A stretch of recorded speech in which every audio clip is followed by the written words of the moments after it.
My marriage was like my code, full of bugs, but I kept patching it anyway.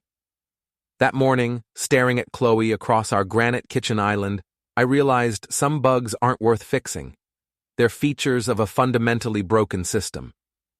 Ryan, honey, we need to talk. Chloe's voice carried that saccharine tone she used when delivering bad news wrapped in fake sweetness. Her manicured fingers drummed against her coffee mug, the one that read, "World's Best Wife," that I'd bought her 3 anniversaries ago when I still believed it. Before we dive deeper into this story, I have one small request. Please subscribe, drop a like, comment, and hit that hype button to boost this channel so more people can discover these incredible Reddit stories. I looked up from my laptop where I'd been debugging a particularly stubborn piece of code for my software consulting firm. "What's up?" She smoothed her blonde hair and adjusted her designer blazer. Even at 7 in the morning, Chloe looked like she'd stepped out of a business magazine. Marketing executives, she always said, were always on brand. "I'm pregnant." The words hung in the air like a system crash notification. I blinked, my fingers frozen over the keyboard. "Pregnant?" "Yes, pregnant. You know, baby? Little person growing inside me?" Her smile was radiant, but something flickered behind her green eyes. Something that looked almost triumphant. I set down my coffee slowly. "Chloe, that's impossible." "Impossible? Ryan, I know you're not great with biology, but when a man and woman—" "I had a vasectomy." The words dropped like a bomb in our pristine kitchen. Chloe's smile faltered for exactly half a second before snapping back into place. "What are you talking about? You never had a vasectomy."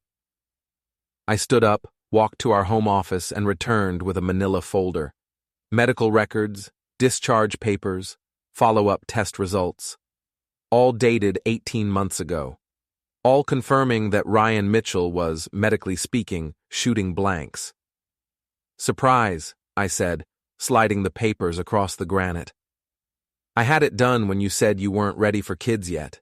Figured I'd be responsible about birth control." Chloe's face went through a fascinating series of expressions: confusion, panic, anger, and finally settling on defiance. "Those could be fake. Call Dr. Henderson's office, extension 2847, they'll confirm." She stared at the papers like they might spontaneously combust. This is some kind of joke. The only joke here is thinking I wouldn't figure it out." I closed my laptop with a soft click. "So, Chloe, since we've established that I'm medically incapable of being the father, want to tell me who is?" The silence stretched between us like a chasm. Outside, our neighbor Mrs. Peterson was walking her golden retriever, probably wondering why the Mitchell house had suddenly gone so quiet. I need to call Beth. Beth. Her best friend and partner in whatever schemes marketing executives cooked up during their wine nights. Beth, who always looked at me like I was an unfortunate accessory to Chloe's otherwise perfect life. "You do that," I said. "I'll be here, doing some debugging of my own." As Chloe grabbed her purse and rushed out, her heels clicking frantically against our hardwood floors, I opened my laptop again, but instead of returning to code, I opened a new browser window and searched for private investigators in Seattle. Some bugs, I thought, require a complete system overhaul. 3 days later, I was sitting in a diner that smelled like grease and broken dreams, across from Trent Morrison. Trent used to be Seattle PD before he went private. More importantly, he owed me a favor from when I'd helped him set up his computer systems pro bono. "So let me get this straight," Trent said, stirring sugar into his coffee. "Your wife announces she's pregnant, you drop the vasectomy bomb, and now you want me to confirm she's cheating? I want you to document it, legally, photographically, with timestamps and metadata intact." Trent grinned. "You really are a programmer. Everything's about documentation with you guys. Documentation saves marriages and ends them."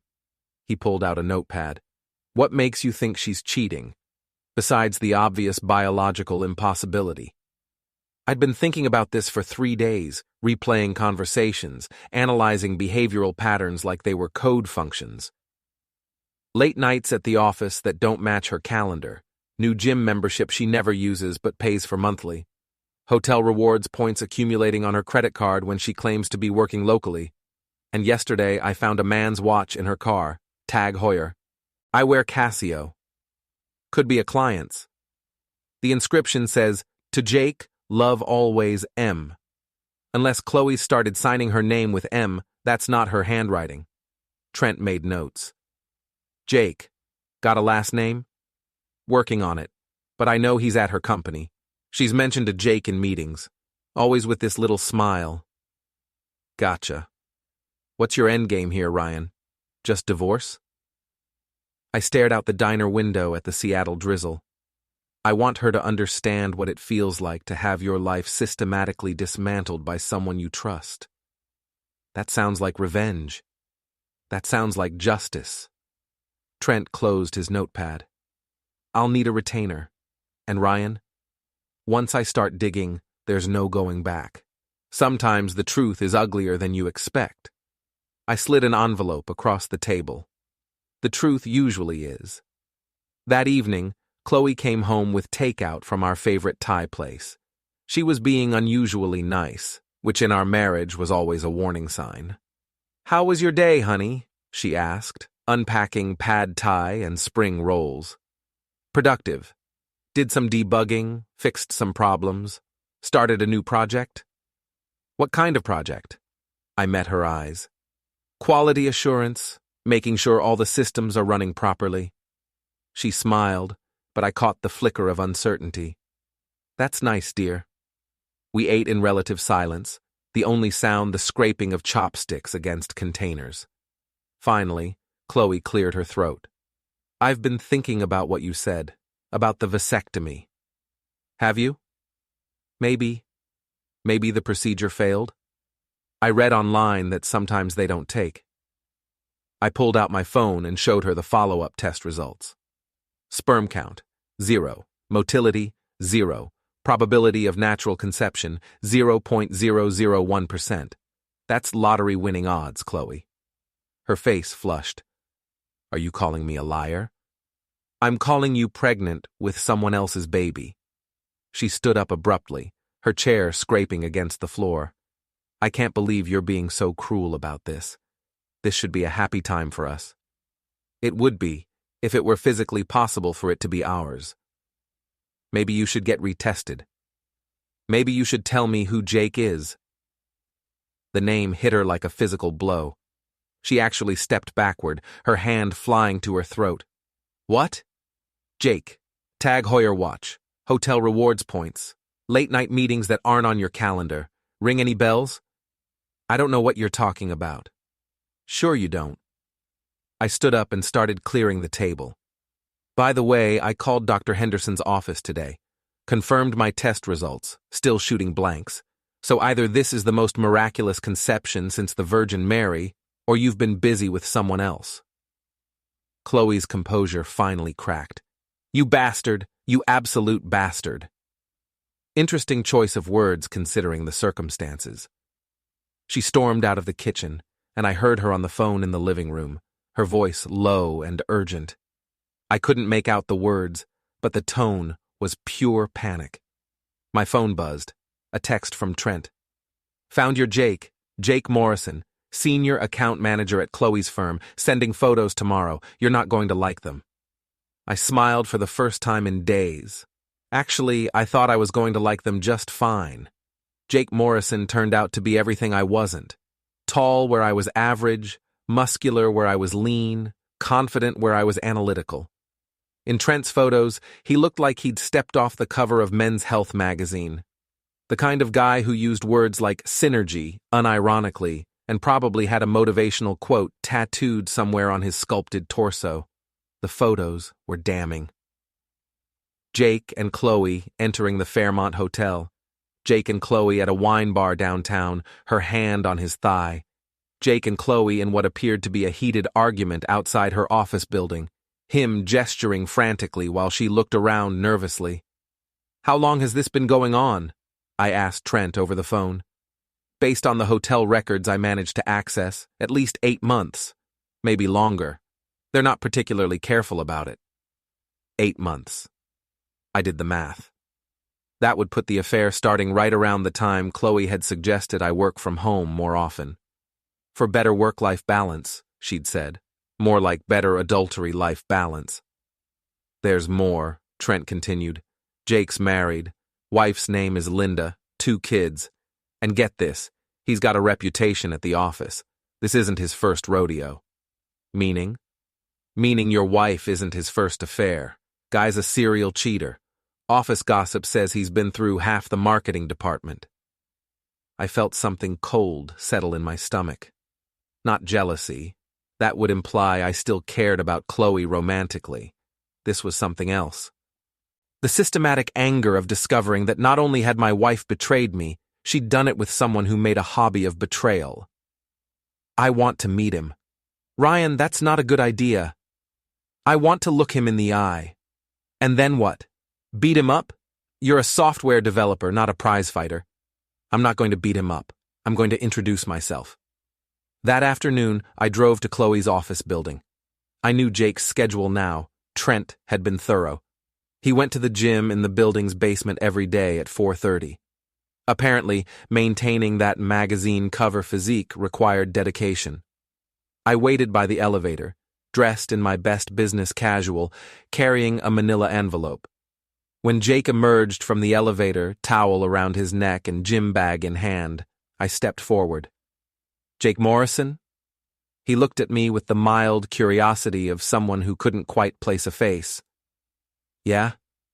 I'm Ryan Mitchell, Chloe's husband. The color drained from his face so fast I thought he might faint. His gym bag slipped from his hand and hit the marble floor with a thud. I don't know what you're talking about. Sure you don't. I handed him the envelope. Congratulations, by the way, on the baby. He took the envelope with shaking hands. Inside were copies of the hotel receipts, the photos, and a printout of Chloe's pregnancy announcement from her social media, the one she'd posted before telling me I'd discovered. Look, man, I can explain. No need. I just wanted to meet the father of my wife's child. I smiled pleasantly. And to let you know that Linda might be interested in seeing these photos too. You wouldn't. I'm a software developer, Jake. I believe in data transparency. I walked away, leaving him standing there holding the envelope like it contained anthrax. Behind me, I heard him fumbling for his phone, probably calling Chloe in a panic. Good. Panic was exactly what I was going for. When I got home, Chloe was pacing in our living room like a caged animal. She whirled around when I walked in. What the hell did you do? I introduced myself to Jake. Nice guy, great jawline. I can see the appeal. You're insane. You're absolutely insane. I'm thorough. There's a difference. She grabbed my arm. Ryan, please. We can work this out. We can go to counseling. We can get divorced. I've already called a lawyer. You can't divorce me. I'm pregnant. With someone else's baby. That's generally considered grounds for divorce in most states. Her grip tightened. I'll take half of everything. The house, your business, your savings. Actually, you won't. I gently removed her hand from my arm.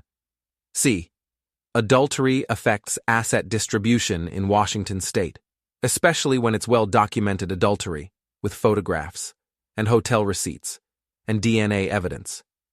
DNA evidence? The baby, Chloe. Once it's born, we'll test it. And when it comes back showing Jake as the father, well... I shrugged. Let's just say my lawyer is very optimistic about our chances. She sank onto the couch, her face in her hands. You're destroying everything. I'm not destroying anything. I'm just revealing what was already broken. My phone rang. Unknown number. Hello? Is this Ryan Mitchell? The voice was female, upset. Yes. This is Linda Morrison, Jake's wife. I think we need to talk. I looked at Chloe, who had gone pale. I think we do too. Linda Morrison was nothing like I'd expected. Where Jake was polished and artificial, Linda was real. Tired eyes, coffee-stained sweater, the look of someone who'd been fighting battles on multiple fronts for too long. We met at a coffee shop near her kids' school. She had the manila envelope I'd given Jake spread across the small table between us. "How long have you known?" she asked. 3 days, officially. Longer if I'm being honest with myself. She nodded. "I've suspected for months.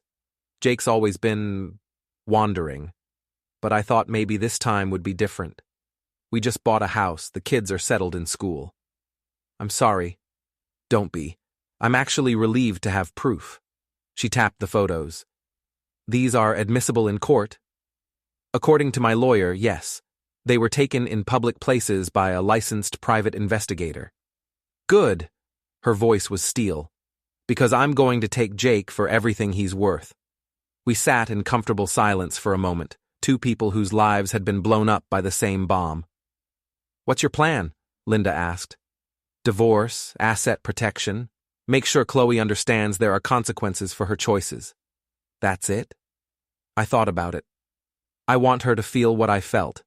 That moment when you realize everything you thought was real was just an elaborate lie."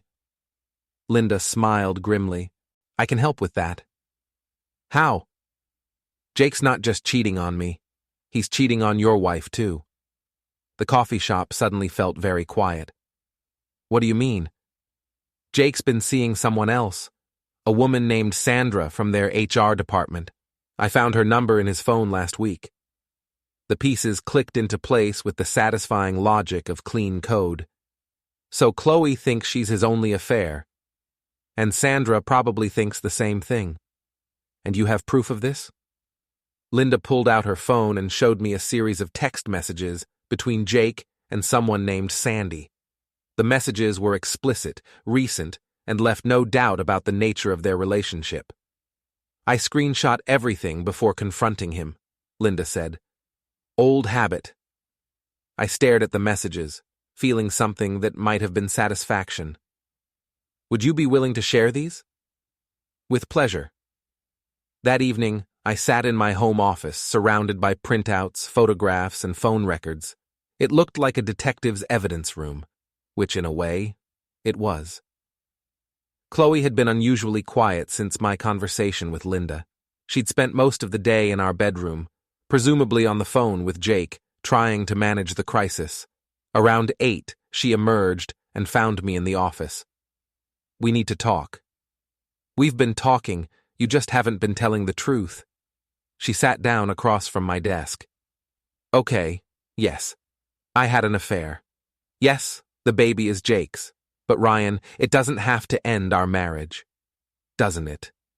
People work through infidelity all the time. We can go to counseling, we can stop pretending." I turned my laptop screen toward her. "Tell me about Sandra." The name hit her like a physical blow. She actually recoiled in her chair. "What about Sandra?"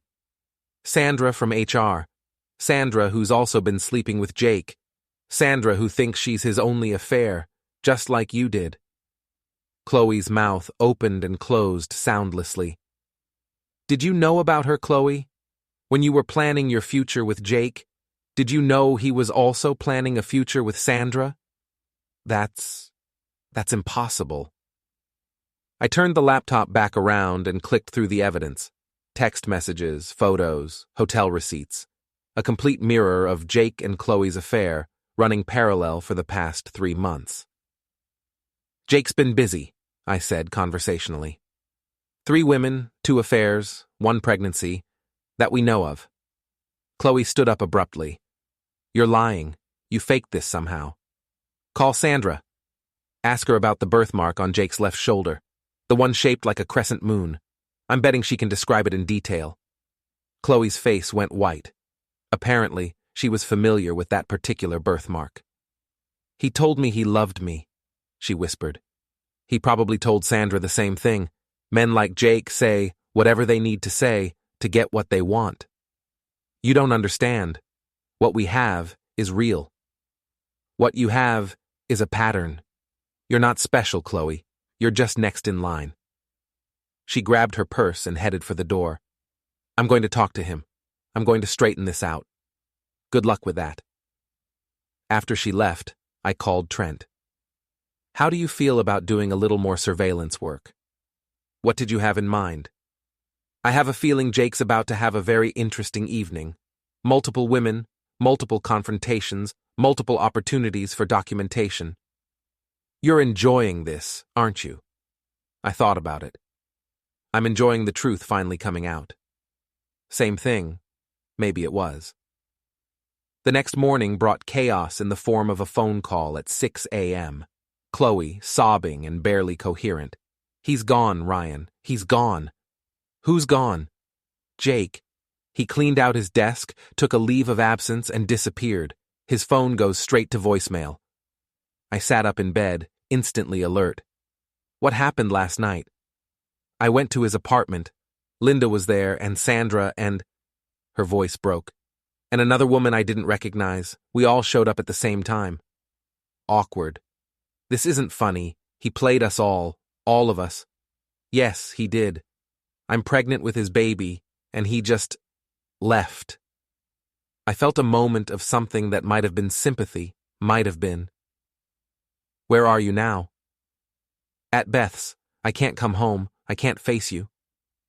Chloe, come home. We need to talk. About what? About how you were right? About how I destroyed everything? About what happens next. She hung up. An hour later, Beth's car pulled into my driveway. Beth herself got out first, her face set in the expression of someone preparing for battle. Chloe followed, looking like she'd aged 5 years overnight. Beth marched up to my front door like she owned the place. Ryan Mitchell, you should be ashamed of yourself. Should I? Chloe made a mistake, one mistake, and you've turned it into a public humiliation. One mistake? I looked at Chloe, who was standing behind Beth like she was using her as a human shield. An 8-month affair is one mistake. She was confused. She was vulnerable.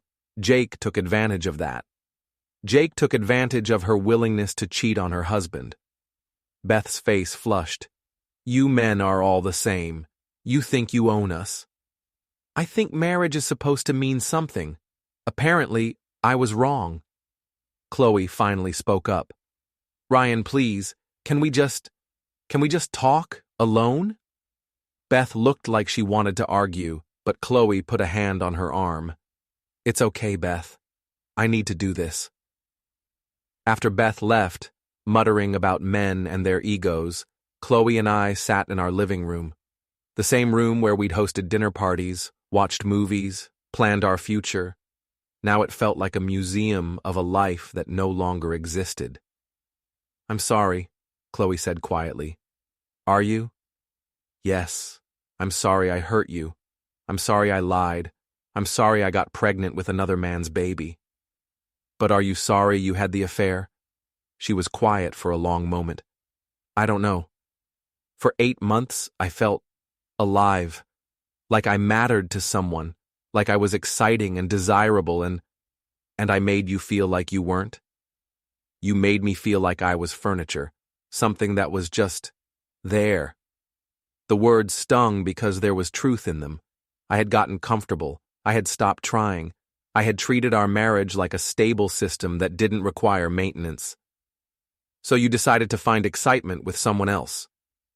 I decided to find someone who saw me as more than just a wife. And how did that work out for you?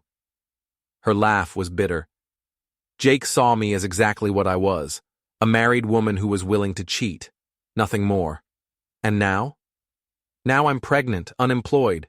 Yes, they fired me this morning, and married to a man who hates me.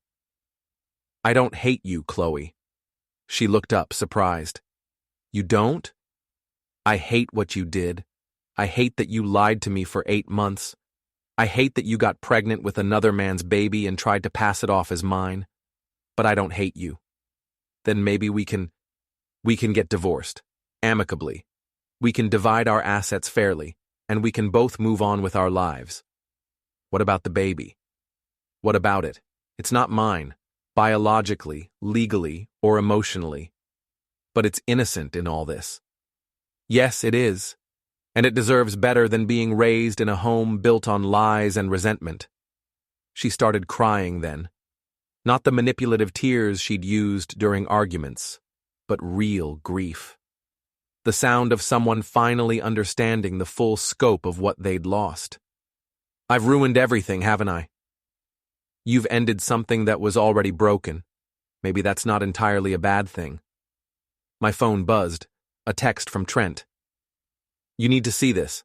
Sending video now. The video showed Jake at SeaTac Airport boarding a flight to Phoenix, alone, with what looked like several suitcases. Jake's leaving town, I told Chloe. What? I showed her the video. Phoenix, this morning. She stared at the screen. He's really gone. He's really gone. What am I going to do? You're going to figure it out. You're going to raise your child, build a new life, and hopefully make better choices. And us? There is no us, Chloe. There hasn't been for a long time. She nodded slowly. The divorce papers? I'll have them drawn up. You can stay here until you find a place. We'll be civil about this. Why are you being so reasonable? I thought you wanted revenge. I thought about that. I got my revenge. You lost Jake, your job, your reputation, and your marriage. You're facing single motherhood with a man who abandoned you the moment things got complicated. What more revenge could I possibly need? She flinched like I'd slapped her, which, in a way, I had. Ryan? Yeah? For what it's worth, I did love you. Once. I know, I loved you too. But not anymore. But not anymore. 3 months later, I was debugging code in my home office when the doorbell rang. Through the window, I could see a familiar figure on my porch, Beth, looking nervous and uncomfortable. I opened the door. Beth? Ryan, we need to talk. Do we? It's about Chloe. I stepped aside to let her in. Beth looked around the house, taking in the changes. I'd redecorated, removing most traces of my marriage. New furniture, new paint, new life. She's not doing well, Beth said. I'm sorry to hear that. Are you? Really? I considered the question. Yes, actually. I never wanted her to suffer. I just wanted her to face consequences. Well, she's facing them. She's living in a studio apartment, working part-time at a retail store, and struggling to pay for prenatal care. What about Jake? Child support? Jake's disappeared. Completely. Changed his phone number, closed his social media accounts, probably changed his name for all we know. I wasn't surprised. Men like Jake were experts at avoiding responsibility. What do you want from me, Beth? Help her. She's carrying a baby, Ryan. Whatever she did to you, the baby doesn't deserve to suffer. The baby isn't my responsibility. But Chloe was your wife for 7 years. That has to count for something.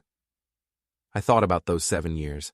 The good times, the bad times, the gradual drift that had led us to this point. What kind of help are you talking about? Financial, just until the baby's born and she can get back on her feet. She cheated on me, Beth, for 8 months. She lied to my face, got pregnant with another man's baby, and tried to trick me into raising it as my own. I know all of that. But she's also scared and alone and making minimum wage at a clothing store. I walked to the window, looking out at the Seattle skyline. Why should I help someone who betrayed me so completely? Because you're better than she is. Because you always were. The words hung in the air between us. Finally, I turned back to Beth. I'll pay for her prenatal care, and I'll help with expenses until the baby's born. After that, she's on her own. Beth's relief was visible. Thank you. But I have conditions. What conditions? She doesn't contact me directly. Everything goes through you. She doesn't use my help as an excuse to try to reconcile. And once the baby's born and she's back on her feet, this arrangement ends permanently. Done. After Beth left, I sat in my office, staring at the code on my screen. Clean, logical, functional. Unlike human relationships, Code did what you told it to do. It didn't lie, didn't cheat, didn't betray you when you weren't looking. But it also didn't love you, didn't surprise you, didn't make you feel like you were part of something bigger than yourself. My phone rang. Unknown number. Hello? Ryan? It's Linda Morrison. Linda, how are you? Good, actually. Great, even. The divorce went through. I got the house in primary custody, and Jake's been ordered to pay child support, assuming they can find him to serve the papers. That's good news. It is. But I'm calling about something else. I wanted to thank you. For what? For showing me those photos, for giving me the proof I needed, for helping me realize that I deserved better than a man who treated marriage like a hobby he could pick up and put down whenever he felt like it. You would have figured it out eventually. Maybe. But you saved me years of wondering, years of making excuses, years of accepting less than I deserved. After we hung up, I thought about what Linda had said, about deserving better, about not accepting less than you deserved. I'd spent the last few months focused on Chloe's betrayal, on the affair, on the lies. But maybe the real problem had started earlier. Maybe it had started when I'd stopped trying, when I'd let our marriage become routine, when I'd treated Chloe like furniture instead of a person. That didn't excuse what she'd done. Betrayal was betrayal. Lies were lies. And adultery was adultery. But maybe, if I was being completely honest with myself, I bore some responsibility for creating the conditions that had made her betrayal possible. My phone buzzed. A text from an unknown number. Ryan, it's Chloe. Beth gave me a new phone. I wanted to thank you for helping with the medical bills. You didn't have to do that. I stared at the message for a long time before responding. You're right. I didn't have to. But the baby deserves a healthy start regardless of everything else. I know you probably never want to see me again, but I want you to know that I'm sorry. Really sorry. Not just for getting caught, but for what I did. You deserved better. We both deserved better. Maybe in another life we could have figured it out. Maybe, but this is the life we have. I know. Take care of yourself, Ryan. You too, Chloe. I deleted the conversation and blocked the number. Not out of anger, but out of necessity. Some chapters of your life need to be closed completely before you can start writing new ones. 6 months later, I was at a coffee shop downtown when I saw her. Chloe, pushing a stroller, looking tired but oddly content. She didn't see me, and I didn't approach her. But I watched for a moment as she adjusted the baby's blanket, her face soft with the kind of love that transforms people. Maybe she would be a good mother. Maybe this experience had changed her, made her more honest, more responsible, more aware of how her choices affected others. Or maybe she would make the same mistakes with someone new. Either way, it wasn't my problem anymore. I finished my coffee, closed my laptop, and walked out into the Seattle sunshine. I had a new project to work on, a new client to meet, a new life to build. Some bugs, I thought, aren't worth fixing. Sometimes you have to scrap the whole program and start over. Sometimes that's the only way to write clean code.